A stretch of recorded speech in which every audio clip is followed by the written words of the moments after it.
ഓരോ ദിവസവും ഇതിൻ്റെ എക്സാമുകൾ ഉണ്ടാവും കേട്ടോ. ഓരോ ടോപ്പിക്കായിട്ട് ബന്ധപ്പെട്ട് ഓരോ ദിവസം എന്താണോ പഠിക്കുന്നത് അതിൻ്റെ എക്സാമുകൾ നിങ്ങൾക്ക് ആ ദിവസങ്ങളിൽ അതിൻ്റെ കൂടെ ഉണ്ടാവും. പിന്നെ ഇഷ്ടംപോലെ മാതൃകാ പരീക്ഷകളും ഇതിൻ്റെ ഭാഗമായിട്ട് ഇങ്ങനെ നടന്നു പോകും. ഹായ്, അപ്പോൾ ഗാന്ധി ബോർഡിൻ്റെ പ്രിലിംസ് പാസ്സായ ആളുകൾ, മെയിൻസിന് വേണ്ടിയിട്ട് തയ്യാറെടുക്കുന്ന ആളുകൾ, LDC നമ്മുടെ വാരിയസ് LDC പരീക്ഷയ്ക്ക് വേണ്ടി തയ്യാറെടുക്കുന്ന ആളുകൾ, അപ്പോൾ ഇവരുടെയൊക്കെ മുന്നിൽ വളരെ കുറച്ച് ദിവസങ്ങൾ ഇനിയുള്ളൂ, പ്രത്യേകിച്ചും LDC തിരുവനന്തപുരം ജില്ലക്കാരുടെ മുന്നിൽ അല്ലേ. അപ്പോൾ നിങ്ങൾക്ക് വേണ്ടിയുള്ള ഒരു 80 days സ്റ്റഡി പ്ലാനാണ് ഈ ഒരു വീഡിയോയിൽ ഉദ്ദേശിക്കുന്നത്.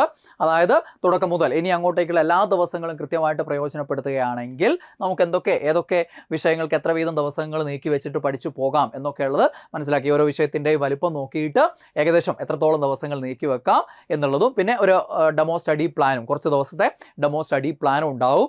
ഈ ഒരു സ്റ്റഡി പ്ലാൻ ബേസ് ചെയ്തുകൊണ്ട് എൻട്രിയിൽ എൻ്റെ ഒരു ക്രാഷ് കോഴ്സ് ആരംഭിക്കുകയും ചെയ്യുന്നുണ്ട്. അത് വേണ്ടവർക്ക് അത് എന്ത് ചെയ്യാം, കോഴ്സ് എടുത്തിട്ട് അതിൽ വരാം, എൻ്റെ കൂടെ പഠിച്ചു പോവാം. അതല്ലാത്തവർക്ക് ഈ ഒരു രീതിയിൽ നിങ്ങൾക്ക് എന്ത് ചെയ്യാം, നിങ്ങൾക്ക് വീട്ടിലിരുന്ന് പഠിച്ച് മുന്നോട്ട് പോവാം. ഓക്കെ, അപ്പോൾ നിങ്ങൾ ഒരു 80 ദിവസത്തെ ഒരു പ്ലാൻ ഇനി ഉണ്ടാക്കുമ്പോൾ, പ്രത്യേകിച്ചും ഗാന്ധി ബോർഡുകാർക്ക് ജൂലൈ 27 തിരുവനന്തപുരവും LDC വാരിയസും ജൂലൈ 30 ഗാന്ധി ബോർഡ് നോക്കുമ്പോൾ, അപ്പോൾ നമ്മൾ ഈ ഒരു 80 days സ്റ്റഡി പ്ലാൻ ഏറ്റവും കൂടുതൽ ഗുണകരമാകുക അവർക്കാണ്. ഗാന്ധി ബോർഡിന് വേണ്ടി ഇനി അങ്ങോട്ട് ഈ 80 ദിവസം കൊണ്ട് നല്ല ഭഗീരഥ പ്രയത്നം നടത്തി കഴിഞ്ഞാൽ നിങ്ങൾക്ക് എന്ത് ചെയ്യാൻ പറ്റും, നല്ല ടോപ്പ് റാങ്ക് നേടിയെടുക്കാൻ പറ്റും. അപ്പോൾ ഒരു ഇന്ത്യ ചരിത്രത്തിന് നമുക്ക് നീക്കി വെക്കാൻ പറ്റുന്നത് വെറും 3 ദിവസമാണ് ഉണ്ടാവുക. അത് തിരിച്ചറിഞ്ഞ് വേണം പഠിക്കാൻ. അല്ലാതെ വെറുതെ ഇരുന്ന് വെച്ച് ഇനിയിപ്പോൾ എനിക്ക് പ്രിലിംസ് കിട്ടിയിട്ടുണ്ട്, മെയിൻസ് ഞാൻ നോക്കുക എന്ന് വിചാരിച്ചിട്ട് നിങ്ങളുടെ കയ്യിലുള്ള റാങ്ക് ഫയലിൻ്റെ ആദ്യ പേജ് മുതൽ വായിക്കാൻ തുടങ്ങുമ്പോൾ അവിടെ തന്നെ ചരിത്രം, ഇന്ത്യ ചരിത്രം, ലോക ചരിത്രം, കേരള ചരിത്രം, ഇങ്ങനെ റാങ്ക് ഫയൽ 4 വോള്യം ഒക്കെ ഉള്ളതിൽ ഒരു വോള്യം തന്നെ ഉണ്ടാവും ഏകദേശം. അപ്പോൾ നിങ്ങൾ എവിടെ എത്തില്ല. അപ്പം നമുക്കാകെ സമയം ഇത്രയേ ഉള്ളൂ ഓരോ വിഷയങ്ങൾക്കും എന്നുള്ള തിരിച്ചറിവോടുകൂടി വേണം ഓരോ വിഷയവും പഠിക്കാൻ. അത് കണക്കാക്കിയിട്ട് വേണം ഷെഡ്യൂൾ ചെയ്യാൻ. അപ്പോൾ ഇന്ത്യ ചരിത്രം നമുക്ക് ആകെ 3 ദിവസം എടുക്കാനുള്ളൂ. ഇനി കേരള ചരിത്രം 3 ദിവസം, ലോക ചരിത്രം 2 ദിവസം കൊണ്ട് പഠിച്ചു തീർക്കണം. അങ്ങനെ മൊത്തം ചരിത്രത്തിന് 8 ദിവസമാണ് നമുക്ക് നീക്കി വെക്കാൻ പറ്റുക. ദെൻ ഇന്ത്യൻ ഭൂമിശാസ്ത്രം 3 ദിവസം, കേരള ഭൂമിശാസ്ത്രത്തിന് 2 ദിവസം, പൊതുഭൂമിശാസ്ത്രം കുറച്ച് കൂടുതലുണ്ട്, അത് 3 ദിവസം ഉപയോഗിച്ച് നമുക്ക് പഠിക്കണം. ഇവിടങ്ങളിലൊക്കെ പലയിടത്തിലും SCRT പഠിക്കണം, നോൺ SCRTയും പഠിക്കാനുണ്ട്. ചിലയിടത്തിൽ അറിഞ്ഞ് പഠിക്കാൻ പറ്റും നമുക്ക്. ഈ ഒരു ക്വസ്റ്റ്യൻ പേപ്പറുകളെ കുറിച്ചുള്ള ഒരു തിരിച്ചറിവുണ്ടെങ്കിൽ ചില ഏരിയകൾ ഡ്രോപ്പ് ചെയ്യാം. അതായത് ഒരു സെലക്റ്റീവ് സ്റ്റഡി ഇവിടെ ഇല്ല എന്നുള്ള കാര്യം നിങ്ങളോട് പറഞ്ഞിട്ടുണ്ട്. പക്ഷെ നിങ്ങൾക്ക് ധൈര്യം ഉണ്ടെങ്കിൽ അല്ലേ, നമുക്ക് വേറെ വഴിയില്ല. അങ്ങനെയുള്ള സന്ദർഭങ്ങളിൽ ചിലപ്പോൾ ചില കാര്യങ്ങൾ തിരിച്ചറിഞ്ഞ് പഠിക്കാനും ചിലത് ഒഴിവാക്കാനും ഒക്കെ നമുക്ക് എന്ത് ചെയ്യാൻ പറ്റും, ഇവിടെ ഒരു ബോധം ഉണ്ടെങ്കിൽ, ക്വസ്റ്റ്യൻ പേപ്പറുകളായിട്ടുള്ള ബന്ധം ഉണ്ടെങ്കിൽ നമുക്കത് നടക്കും. ആ രീതിയിലാണ് നമ്മളിത് മുന്നോട്ട് പോവുക. അപ്പം എക്കണോമിക്സിന് 3 ദിവസം നീക്കി വെച്ചിട്ടുണ്ടാവും. ഭരണഘടനയ്ക്കും കേരള ഭരണ സംവിധാനത്തിനും 4 ദിവസം വീതം നീക്കി വെച്ചിട്ടുണ്ടാവും. ജീവശാസ്ത്രവും പൊതുജനാരോഗ്യവും നമ്മുടെ ഈ ഒരു 80 days സ്റ്റഡി പ്ലാനിൽ 5 ദിവസമാണ് നീക്കി വെച്ചിട്ടുണ്ടാവുക. അത് ഉപയോഗിച്ചിട്ടാണ് നമ്മൾ പഠിക്കേണ്ടത്. ഭൗതികശാസ്ത്രം 4 ദിവസം കൊണ്ട് പഠിക്കണം.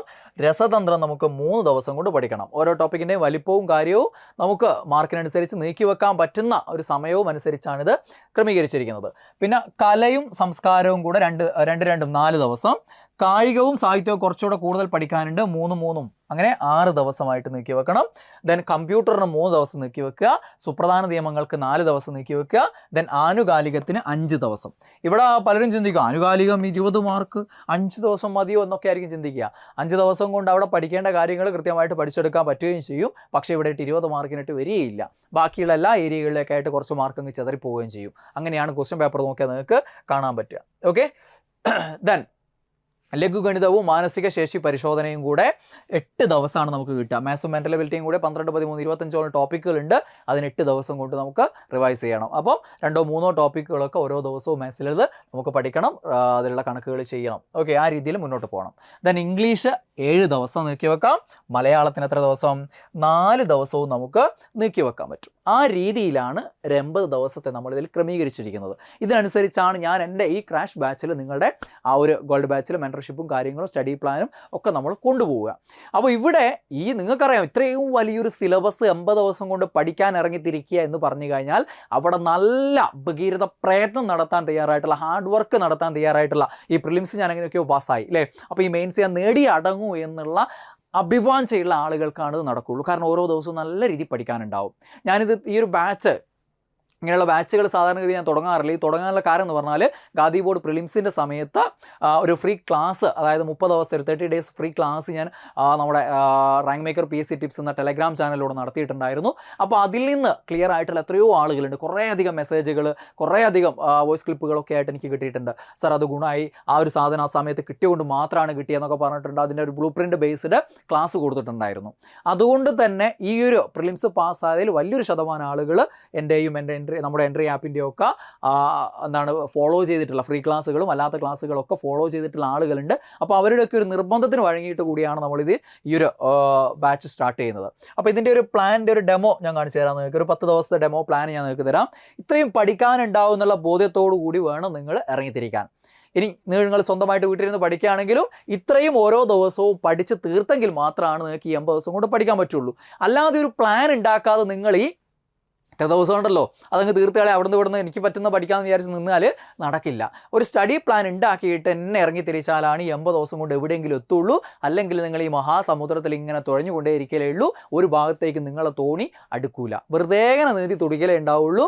80 ദിവസം അവിടെ ഷടാന്ന് പറഞ്ഞ് കടന്നു പോവും, നമ്മളിട്ട് എവിടെ എത്തുകയില്ല. അതാണ് സംഭവിക്കുക. എന്നിട്ടോ ഇത്രയും കഷ്ടപ്പെട്ട് നേടിയ ആ ഒരു പ്രിലിംസ് നിങ്ങൾക്ക് കയ്യെത്തും ദൂരത്ത് നഷ്ടപ്പെടുകയും ചെയ്യും. ആ അവസ്ഥയാണ് ഉണ്ടാവുക. അതുകൊണ്ട് ഖാദി ബോർഡ് മെയിൻസ് ഒരു 10-35,000 ആളുകളാണ് നിങ്ങൾ പാസ്സായിട്ടുള്ളത്. അപ്പോൾ നമ്മൾ കഠിന പ്രയത്നത്തിലൂടെ അത് നേടിയെടുക്കണമെങ്കിൽ ഈ 80 ദിവസം നന്നായിട്ട് പണിയെടുക്കണം. അതിന് മനസ്സുള്ളവർക്ക് ധൈര്യമായിട്ട് വരാം. അതേപോലെ തന്നെ LDCക്കും അത് ഈ ഒരു സാധനം തുടങ്ങുന്നതുകൊണ്ട് അതിൻ്റെ കൂടെ LDCക്കാർക്കും ഇങ്ങനെ ഒരു അവസരം കിട്ടിയെന്ന് മാത്രമേ ഉള്ളൂ. അല്ലാതെ LDCക്ക് വേറെ ബാച്ച് തുടങ്ങണം എന്നുള്ള ചിന്ത നമുക്കിനി ഇല്ലായിരുന്നു. ഓക്കെ, ദെൻ ഡേ 1 നമ്മൾ ഇന്ത്യ ചരിത്രത്തിൻ്റെ 3 ദിവസം ഉള്ളതിലെ ഫസ്റ്റ് ഡേ ആണ്. Okay, yes. ആ ഒരു ഫസ്റ്റ് ഡേയിൽ നമ്മൾ ബ്രിട്ടീഷ് ആധിപത്യം മുതലുള്ള കാര്യങ്ങൾ പഠിക്കും. ബ്രിട്ടീഷ് ആധിപത്യം, ഒന്നാം സ്വാതന്ത്ര്യ സമരം, ദെൻ INC, അതേപോലെ തന്നെ സ്വദേശി പ്രസ്ഥാനം. ഇത്രയും കാര്യങ്ങൾ നമ്മൾ എന്ത് ചെയ്യും, ഒന്നാമത്തെ ദിവസം നമ്മൾ പഠിച്ചു തീർക്കും. ഡേ 1 നമ്മൾ ഇത്രയും കാര്യങ്ങളാണ് പഠിക്കുന്നത്. ദെൻ ഡേ 2 എന്ന് പറയുന്നത് ജീവശാസ്ത്രവും പൊതുജനാരോഗ്യവും. അതിന് നമ്മൾ നീക്കിവെച്ച ദിവസങ്ങളിലെ ഒന്നാമത്തെ ദിവസമാണ്.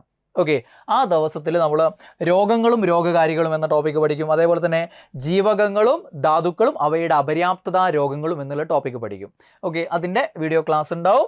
ഓരോ ദിവസവും ഇതിൻ്റെ എക്സാമുകൾ ഉണ്ടാവും കേട്ടോ. ഓരോ ടോപ്പിക്കായിട്ട് ബന്ധപ്പെട്ട് ഓരോ ദിവസം എന്താണോ പഠിക്കുന്നത് അതിൻ്റെ എക്സാമുകൾ നിങ്ങൾക്ക് ആ ദിവസങ്ങളിൽ അതിൻ്റെ കൂടെ ഉണ്ടാവും. പിന്നെ ഇഷ്ടംപോലെ മാതൃകാ പരീക്ഷകളും ഇതിൻ്റെ ഭാഗമായിട്ട് ഇങ്ങനെ നടന്നു പോകും. പരീക്ഷ കഴിയുമ്പോഴേക്കും നിങ്ങൾ ഈ 80 ദിവസം കൊണ്ട് ഇത്രയും കാര്യങ്ങൾ പഠിക്കുകയും ചെയ്യും. ഇഷ്ടംപോലെ റിവിഷൻ എക്സാമുകളും ഇഷ്ടംപോലെ മോഡൽ എക്സാമുകളും നിങ്ങൾ അറ്റൻഡ് ചെയ്യും. ദെൻ ഡേ 3 എന്ന് പറയുന്നത് ഗണിതത്തിൻ്റെ ഫസ്റ്റ് ഡേ ആണ്. സംഖ്യകളും അടിസ്ഥാന ക്രിയകളും എന്നുള്ളൊരു ടോപ്പിക്ക്, പിന്നെ ഭിന്നസംഖ്യകളും ദശാംശ സംഖ്യകളും എന്നുള്ള ടോപ്പിക്ക്. ഈ 2 ടോപ്പിക്കുകൾ നിങ്ങൾ ഈ ഡേ 1 പഠിക്കും. ഓക്കെ, ദെൻ ഡേ 4 മാത്സിൻ്റെ ഡേ 1 ഡേ 4 നമ്മൾ ഇന്ത്യൻ ഭൂമിശാസ്ത്രത്തിൻ്റെ ഫസ്റ്റ് ഡേ ആണ്. ഇന്ത്യയുടെ ഭൂപ്രകൃതി വിഭാഗങ്ങൾ എന്നുള്ള ഒരു ടോപ്പിക്. കാരണം ഈ ഒരൊറ്റ ടോപ്പിക്ക് തന്നെ വലുതാണ് അല്ലേ. ഇന്ത്യയുടെ ഭൂപ്രകൃതി വിഭാഗങ്ങൾ എന്ന് പറയുമ്പോൾ ഓരോ വിഭാഗത്തെയും കുറിച്ച് പഠിക്കാനുണ്ട്. അത് തന്നെ വലിയ ചാപ്റ്ററുകളുണ്ട്. 10ാം ക്ലാസ്സിൽ 7ാമത്തെ ചാപ്റ്റർ ഉണ്ട് അല്ലേ. ചെറിയ ക്ലാസ്സിൽ 7ാം ക്ലാസ്സിലാണെന്ന് തോന്നുന്നു അല്ലേ. 7ാം ക്ലാസ്സിലായിട്ടൊരു ചാപ്റ്റർ ഉണ്ട്. അതേപോലെ തന്നെ 10ാം ക്ലാസ്സിലൊരു ചാപ്റ്ററും ഉണ്ട്. അതിൻ്റെ കൂടെ അഡീഷണൽ ആയിട്ട് പഠിക്കേണ്ട കാര്യങ്ങളുണ്ട്. ഇതൊക്കെ ചേർത്ത് കൊണ്ടുള്ള ക്ലാസ്സുകളായിരിക്കും ഈ ഡേ 4 ഉണ്ടാവുക. ആ ഒരു ടോപ്പിക് അവിടെ ക്ലിയർ ചെയ്യും. ഉറപ്പായിട്ടും മാർക്ക് കയറി വരുന്നൊരു ടോപ്പിക്കാണ്. പിന്നെ ഡേ 5 കറണ്ട് അഫേഴ്സിൻ്റെ ഫസ്റ്റ് ഡേ ആണ്. കറണ്ട് അഫേഴ്സിൻ്റെ ദിവസങ്ങളിലെ ആദ്യത്തെ ഡേ ആണ് ഡേ 5 എന്ന് പറയുന്നത്. ഓക്കെ, ദെൻ ഡേ 6 ഇംഗ്ലീഷിൻ്റെ ഫസ്റ്റ് ഡേ ആണ്.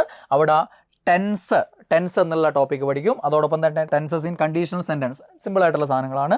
Then types of sentences and interchange of sentences. ഇത്രയും ടോപ്പിക്കുകളുടെ ക്ലാസ്സുകളാണ് ഈ ഒരു ഡേ 6 ഉണ്ടാവുക. ദെൻ ഡേ 7 എന്ന് പറയുന്നത് ഇന്ത്യൻ ഭരണഘടനയുടെ ഫസ്റ്റ് ഡേ ആണ്. അത് നമ്മൾ ഭരണഘടനാ നിർമ്മാണ സമിതിയും ആമുഖവും പൗരത്വവും ഇത്രയും ടോപ്പിക്കുകളാണ് നമ്മൾ ഭരണഘടനയായിട്ട് ബന്ധപ്പെട്ട് ഈ ഒരു ദിവസത്തിൽ നമ്മൾ പഠിക്കുക. പിന്നെ ഡേ 8 എന്ന് പറയുന്നത് മലയാളത്തിൻ്റെ ഫസ്റ്റ് ഡേ ആണ്. പദശുദ്ധി, വാക്യശുദ്ധി, വചനം, ഈ 3 ടോപ്പിക്കുകളാണ് ഈ ഒരു ദിവസം നമ്മൾ പഠിക്കുക. പിന്നെ ഡേ 9 എക്കണോമിക്സിൻ്റെ ഫസ്റ്റ് ഡേ ആണ്. പ്ലാനിംഗ് കമ്മീഷനും നീതി ആയോഗും പഞ്ചവത്സര പദ്ധതികളും പരസ്പരം ബന്ധമുള്ള ടോപ്പിക്കുകളാണ്. ഈ 3 ടോപ്പിക്കുകൾ ആ സിലബസിലുള്ള ഏരിയയിൽ ഈ 3 ടോപ്പിക്കുകൾ നമ്മൾ എന്ത് ചെയ്യും, ഡേ 9 നമ്മൾ ക്ലിയർ ചെയ്തെടുക്കും. ദെൻ ഡേ 10 ഭൗതിക ശാസ്ത്രത്തിൻ്റെ ഫസ്റ്റ് ഡേ ആണ്. ഫിസിക്സിൻ്റെ ഫസ്റ്റ് ഡേ ആണ്. അപ്പോൾ അതിൽ ഭൗതികശാസ്ത്ര ശാഖകളും ദ്രവ്യവും അളവുകളും യൂണിറ്റുകളും എന്നുള്ള ഒരു മൊഡ്യൂൾ കാണാം, ഫസ്റ്റ് മൊഡ്യൂൾ. ഈ ഒരു മൊഡ്യൂളും പിന്നെ ചലനം എന്നുള്ളൊരു മൊഡ്യൂളും, ചലന നിയമങ്ങൾ, ചലന സമവാക്യങ്ങൾ എന്നൊക്കെ പറഞ്ഞിട്ടുള്ള സാധനം ഉണ്ടല്ലോ, ആ ഒരു മൊഡ്യൂൾ. ഈ 2 മൊഡ്യൂളുകളാണ് ഡേ 10 നമ്മൾ പഠിച്ചെടുക്കുക. ഓക്കെ, അപ്പോൾ ആ രീതിയിൽ ഒരു ഡെമോ പ്ലാനാണിത്. ഈ രീതിയിൽ 80 ദിവസത്തെ പ്ലാനാണ്. ഇങ്ങനെ 80 ദിവസത്തെ പ്ലാന് കൊണ്ട് നമ്മൾ എന്ത് ചെയ്യും, ഈ സിലബസിലൂടെ മുഴുവൻ കടന്നു പോകും. സിലബസിൽ എന്തൊക്കെയുണ്ട് അതൊക്കെ നിങ്ങളെ മുന്നിലേക്ക് തരും. പക്ഷെ ഒരു പ്രശ്നമുണ്ട്, ഇതെല്ലാം നിങ്ങളെ മുന്നിലേക്ക് തരുമ്പോൾ നിങ്ങളുടെ കൂട്ടത്തിൽ ഈ കുറേ കാലമായിട്ട് ഖാദി ബോർഡ് പാസ്സാകും എന്നൊക്കെ വിചാരിച്ചിട്ടുണ്ടാവും, പക്ഷേ പിന്നെ കുറച്ച് കാലമായിട്ട് പഠിക്കാത്ത ആളുകളൊക്കെ ഉണ്ടാവും. അപ്പോൾ നിങ്ങളെ സംബന്ധിച്ച് ചില ഏരിയകളൊക്കെ ബുദ്ധിമുട്ടായിരിക്കും, ചില ഏരിയകൾ എളുപ്പമായിരിക്കും. അപ്പോൾ ഓരോ ദിവസവും നിങ്ങൾക്ക് പ്രത്യേക നിർദ്ദേശങ്ങൾ തരും. അതായത് ഇപ്പോഴത്തെ സ്ഥിതി വെച്ചിട്ട് ഇത് ഇമ്പോർട്ടൻ്റ് ആണ്, ഇവിടെ നിന്ന് ഇതെങ്കിലും പഠിക്കുക എന്നൊക്കെയുള്ള രീതിയിൽ നിങ്ങൾക്ക് എന്തൊക്കെ പഠിക്കാനുണ്ട് അതൊക്കെ മുഴുവൻ തരും. ഓരോ ദിവസവും പഠിക്കാനുള്ള സാധനങ്ങൾ ഫുൾ തരും. പക്ഷേ അതോടൊപ്പം തന്നെ ഞാൻ പ്രത്യേക നിർദ്ദേശങ്ങൾ തരും. അതായത് ഇവിടെ മിനിമം ഇതെങ്കിലും പഠിച്ചാൽ ചിലപ്പോൾ നമുക്ക് ഒരു 99% മാർക്ക് ഉറപ്പിക്കാൻ പറ്റും. അപ്പോൾ നിങ്ങൾക്ക് ഇതൊന്നും പറ്റുന്നില്ല എങ്കിൽ ഇതെങ്കിലും പഠിക്കുക എന്നുള്ള രീതിയിൽ ഇമ്പോർട്ടൻ്റ് ആയിട്ടുള്ള കാര്യങ്ങളൊക്കെ പറഞ്ഞു തന്നുകൊണ്ടാണ് ആ ഒരു മെൻറ്റർഷിപ്പിലൂടെ ആ ഒരു സ്റ്റഡി പ്ലാനിലൂടെയാണ് നമ്മൾ മുന്നോട്ടേക്ക് പോവുക. ദിവസവും റിവിഷൻ എക്സാമുകൾ ഉണ്ടാവും. ദെൻ എന്താണ് ഓരോ നമ്മുടെ ഈ ഒരു ഖാദി ബോർഡിൻ്റെ അതേ മാതൃകയിലുള്ള മാതൃകാ പരീക്ഷകൾ നിങ്ങൾക്ക് ഉണ്ടാവും. അങ്ങനെ നമ്മൾ പരീക്ഷയുടെ ആ ഒരു ദിവസത്തേക്ക് എത്തുന്നതോടുകൂടി നല്ല ഫുൾ കോൺഫിഡൻ്റ് ആയിട്ട് നമ്മൾ എക്സാം ചെയ്തും ആ രീതിയിലാണ് നമ്മൾ മുന്നോട്ട് പോവുക. ഇനി നിങ്ങൾക്ക് എൻ്റെ കൂടെ എൻട്രിയിൽ കൂടി ഇതിൽ പഠിക്കാനുള്ള ഒരു സാമ്പത്തിക ബുദ്ധിമുട്ടും കാര്യങ്ങളൊക്കെ ഉള്ള ആളാണ് നിങ്ങളെങ്കിൽ അതിന് മാത്രം സ്കോപ്പ് നിങ്ങൾക്ക് ഇല്ല എങ്കിൽ എന്ത് ചെയ്യുക, ഈ രീതിയിൽ ബാക്കിയുള്ള ഒരു 80 ദിവസത്തെ 70 ദിവസത്തെ കൂടെ പ്ലാൻ നിങ്ങൾ സെറ്റ് ചെയ്യുക. സ്വന്തമായിട്ട് നിങ്ങളുടെ സമയം വെച്ചിട്ട് ഉണ്ടാക്കുക. എങ്ങനെ, അതായത് ഞാൻ ഈ ദിവസങ്ങൾ വിഭജിച്ച് തന്നിട്ടുണ്ടല്ലോ, അത് വെച്ചിട്ട് സിലബസ് എടുത്ത് അങ്ങനെയാണ് ഞാനിത് ഉണ്ടാക്കുന്നത്. അപ്പോൾ ആ സിലബസ് എടുത്ത് വെക്കുക, ബാക്കിയുള്ളൊരു സാധനോട് ഇതേപോലെ എഴുതി ഉണ്ടാക്കുക, അത് വീടിൻ്റെ മുന്നിൽ നിങ്ങളുടെ പഠനമുറിയുടെ മുന്നിൽ അവിടെ ഒട്ടിച്ച് വെക്കുക. എന്നിട്ട് ഈ രീതിയിൽ ഓരോ ദിവസവും അത് തീർക്കാനുള്ള തീർത്ത് പോവുക. അങ്ങനെ ഷെഡ്യൂൾ ചെയ്ത് തീർത്തില്ല എങ്കിൽ ഞാൻ 100% ഉറപ്പ് പറയുന്നു, നിങ്ങൾ ഇന്നും നാളെ ഇരിക്കുന്ന അതേ അവസ്ഥയിൽ തന്നെ 10 ദിവസം കഴിഞ്ഞാലും ഇരിക്കും. എന്നിട്ട് തുടങ്ങാമെന്ന് വിചാരിച്ച് പോകും. അവസാനം പരീക്ഷ ആകുമ്പോഴേക്കും ഒന്നും എവിടെ എത്താത്ത രീതിയിൽ അവിടെ നിന്ന് ഇവിടെ നിന്ന് എന്തെങ്കിലുമൊക്കെ പഠിച്ചാണ് പോയിട്ടുണ്ടാവുക. എത്തൂല, ഒന്നും ചെയ്യില്ല. കാരണം അവിടെ നിന്ന് ഇവിടെ നിന്നും പഠിക്കുന്നവർക്ക് അല്ലെങ്കിൽ ഏതെങ്കിലും ടോപ്പിക്കിൻ്റെ വക്കും മൂലയും പഠിച്ചു പോകുന്നവർക്ക് ഇപ്പോൾ മാർക്കില്ല. അങ്ങനെയാണ് ചോദ്യങ്ങൾ വരുന്നത്, സ്റ്റേറ്റ്മെൻറ്റ് ടൈപ്പ് ചോദ്യങ്ങൾ വരുന്നത്. ഇപ്പം പരീക്ഷയിൽ മാർക്ക് കിട്ടണമെങ്കിൽ എന്ത് ചെയ്യണം, പഠിക്കുന്ന ഏരിയ പെർഫെക്റ്റ് ആയിട്ട് പഠിക്കണം. ഒരു ടോപ്പിക് ആണെങ്കിൽ ആ ടോപ്പിക്കിൽ എന്തൊക്കെ വരുമോ, എന്തൊക്കെ SCRT ഉണ്ടോ, എന്തൊക്കെ നോൺ SCRT പഠിക്കാനുണ്ടോ അതൊക്കെ പഠിച്ചാലേ കാര്യമുള്ളൂ. അല്ലാതെ പണ്ടത്തെ രീതിയിലുള്ള സ്പൂൺ ഫീഡിങ് പോലെ ഒരു 10 ഇമ്പോർട്ടൻറ്റ് ഫാക്റ്റ് മാത്രം അവിടെ നിന്ന് പഠിച്ചു പോയിട്ട് കാര്യമില്ല. അവസാന ഘട്ടത്തിൽ അങ്ങനെയല്ലേ വേണ്ടത് എന്ന് വിചാരിച്ചിട്ട് ഈ പരീക്ഷയുടെ അവസാന കാലഘട്ടത്തിൽ എവിടെ നിന്നെങ്കിലും ഏറ്റവും പ്രധാനപ്പെട്ട ഫാക്ട്സ് എന്ന് കേൾക്കുന്ന കുറേ പോയിന്റുകൾ മാത്രം ഇങ്ങനെ തള്ളിത്തരുന്നത് വായിലാക്കി പോയിട്ട് ഒരു കാര്യമില്ല. കാരണം ഓരോ ഏരിയയിൽ നിന്ന് വരുന്ന ചോദ്യങ്ങൾ സ്റ്റേറ്റ്മെൻറ്റ് ടൈപ്പ് ചോദ്യങ്ങളാണ് അവിടെ വന്നതെങ്കിൽ ഒരു 4 പോയിന്റ് ഉണ്ടാവും. ചിലപ്പോൾ നിങ്ങൾ അതിൽ ഇമ്പോർട്ടൻ്റ് എന്ന് പറഞ്ഞാൽ ഒരു 1-2 പോയിന്റ് പഠിച്ചിട്ടുണ്ടാവും. മറ്റ് 2 പോയിന്റ് പറയാണ്ട് നിങ്ങൾക്ക് ആൻസർ ചെയ്യാൻ പറ്റുമോ? ഇല്ല. അതുകൊണ്ട് തന്നെ ഇന്നത്തെ കാലത്ത് റിവിഷൻ എന്ന് പറയുന്നതൊക്കെ എന്താണ്, പഠിച്ചത് അതേപോലെ വീണ്ടും പഠിക്കുക എന്നുള്ളത് തന്നെയാണ്. അല്ലാതെ ഒരു ടോപ്പിക്ക് 100 ഫാക്ട്സിൽ ഒരു ടോപ്പിക്ക് പഠിച്ചതിൻ്റെ 10 ഫാക്ട്സ് ഏറ്റവും ഇമ്പോർട്ടൻ്റ് എന്നും പറഞ്ഞ് വായിച്ചു പോലല്ല ഇന്നത്തെ കാലത്ത് റിവിഷൻ എന്നുള്ളത് നിങ്ങൾ മനസ്സിലാക്കണം.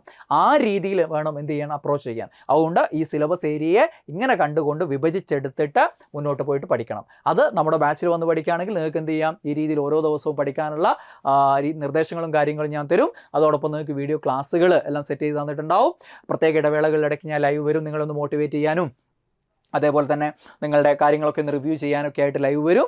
അതേപോലെ ഡൗട്ട് ക്ലിയറൻസ് സെഷനുകൾ, മോട്ടിവേഷൻ സെഷനുകളൊക്കെ ലൈവായിട്ട് നിങ്ങൾക്ക് ഉണ്ടാവുകയും ചെയ്യും. ഇതിൻ്റെ കൂടെ ആ രീതിയിൽ നമ്മൾ മുന്നോട്ട് പോകും, വിജയം വരെ ഉണ്ടാവും. അപ്പം ഖാദി ബോർഡ് പ്രിലിംസിന് വേണ്ടിയിട്ട് ഏതെങ്കിലും രീതിയിൽ ഞാനോ എൻട്രിയോ നിങ്ങൾക്ക് ഗുണകരമായിട്ടുണ്ടെങ്കിൽ നിങ്ങൾക്ക് അതിനുള്ള ഈ ഒരു മെയിൻ പരീക്ഷയ്ക്ക് കൂടെ നിങ്ങളെ കൂടെ ഉണ്ടാവാൻ വേണ്ടിയിട്ടാണ് ഇപ്പോൾ ഈ ഒരു ബാച്ച് അനൗൺസ് ചെയ്യുന്നത്. വളരെയധികം തിരക്കിനിടയിലും മറ്റുള്ള പല കാര്യങ്ങൾക്കിടയിലും കൂടിയാണ് ഈ ഒരു ബാച്ച് നമ്മൾ സ്റ്റാർട്ട് ചെയ്യുന്നത്. നിങ്ങളുടെ പലരുടെയും സ്നേഹപൂർവ്വമുള്ള നിർബന്ധം വഴങ്ങിയാണ് നമ്മൾ ഈ ഒരു ബാച്ച് സ്റ്റാർട്ട് ചെയ്യുന്നത്. പിന്നെ ഈ ഒരു ബാച്ച് തുടങ്ങുമ്പോൾ തന്നെ ഞങ്ങളോട് കാര്യം പറഞ്ഞേക്കാം, നിങ്ങളിൽ ആരെങ്കിലും ഭിന്നശേഷിക്കാരായിട്ടുള്ള ആളുകൾ ആരെങ്കിലും ഉണ്ടെങ്കിൽ നിങ്ങൾക്ക് അതിൻ്റെ ഒരു 40% ഇതുള്ള ഭിന്നശേഷി വിഭാഗത്തിൻ്റെ സർട്ടിഫിക്കറ്റ് നിങ്ങൾക്ക് ഉണ്ടെങ്കിൽ നിങ്ങൾ ആ സർട്ടിഫിക്കറ്റ് ഒന്ന് നമ്മുടെ ഇതിലേക്ക് അവർക്ക് വാട്സപ്പ് ചെയ്ത് കൊടുത്താൽ മതി. നിങ്ങൾക്ക് സൗജന്യമായിട്ട് നമ്മുടെ കോഴ്സ് കിട്ടും. അപ്പോൾ അങ്ങനെയുള്ള ആളുകൾ, അതേപോലെ എന്തെങ്കിലും മാരക രോഗങ്ങളുള്ള പല ഫൈറ്റേഴ്സും നമ്മൾ PSCക്ക് വേണ്ടി പഠിക്കാറുണ്ട്. എനിക്കറിയാം എത്രയോ ആളുകൾ മെസ്സേജ് അയക്കാറുണ്ട്. എത്രയോ ആളുകൾ ഇപ്പോൾ ഞാൻ പറഞ്ഞിട്ടും മറ്റ് അധ്യാപകർ പറഞ്ഞിട്ടൊക്കെ എൻട്രിയിൽ അങ്ങനെ സൗജന്യമായിട്ട് പഠിക്കുന്ന ആളുകളുണ്ട്. അത്തരം ഫൈറ്റേഴ്സ് ആരെങ്കിലും ഉണ്ടെങ്കിൽ, മാരക രോഗങ്ങൾക്കെതിരെ പോരാടുന്ന ആളുകളുണ്ടെങ്കിൽ അതിൻ്റെ സർട്ടിഫിക്കറ്റ് അയച്ചു തന്നാൽ നിങ്ങളെയും സൗജന്യമായിട്ട് നമ്മൾ ആഡ് ചെയ്യും. അപ്പോൾ നിങ്ങളൊക്കെ പരിഗണിച്ചുകൊണ്ടാണ് നമ്മൾ മുന്നോട്ടേക്ക് പോകുന്നത്. കാരണം എനിക്കറിയാം ഞാനൊക്കെ അങ്ങനെയുള്ള അവസ്ഥയിൽ നിന്ന് കയറി വന്ന ആളാണ് ഞാനും. അല്ലെ, എപ്പോഴും ഞാൻ പറയുന്നല്ലേ, നിങ്ങളോടൊക്കെ പറഞ്ഞിട്ടുള്ളതാണ്. സാധാരണ എല്ലാവരും പറയും 0 നിന്ന് കയറി വന്നതാണ്. ഞാൻ എപ്പോഴും പറയുന്നതാണ് നെഗറ്റീവ് എന്ന് കയറി വന്നതാണ്. നെഗറ്റീവ് 0, 1, 2, 3, 4 ഇങ്ങനെ കയറി വന്നതാണ്. ഓരോ സ്റ്റെപ്പും കയറി വന്നതാണ്. അതുകൊണ്ട് തന്നെ എല്ലാ സ്റ്റെപ്പിലുള്ള ജീവിതങ്ങൾ കണ്ടുവന്നതാണ്. അതുകൊണ്ട് എല്ലാ ആളുകളെയും അറിയാം. അതുകൊണ്ട് നിങ്ങളൊക്കെ പരിഗണിച്ചുകൊണ്ടാണ്, നമ്മൾ മാക്സിമം പരിഗണിച്ചുകൊണ്ടാണ്, അതേ മൈൻഡുള്ള ആളുകൾ തന്നെയാണ് എൻട്രിയിലുള്ളത്. അതുകൊണ്ട് തന്നെ നമ്മളെല്ലാ കോഴ്സുകളും പോകുന്നത് ആ രീതിയിൽ തന്നെയാണ്. അതുകൊണ്ട് അങ്ങനെയുള്ള പരിഗണനയും ഡിസ്കൗണ്ടുകളും കാര്യങ്ങളൊക്കെ നിങ്ങൾക്ക് തരാറുണ്ട്. അപ്പോൾ എല്ലാവരും നല്ല രീതിയിൽ പഠിക്കുക, ഈ ഒരു അവസരം പ്രയോജനപ്പെടുത്തുക. എല്ലാവർക്കും ഓൾ ദ ബെസ്റ്റ്.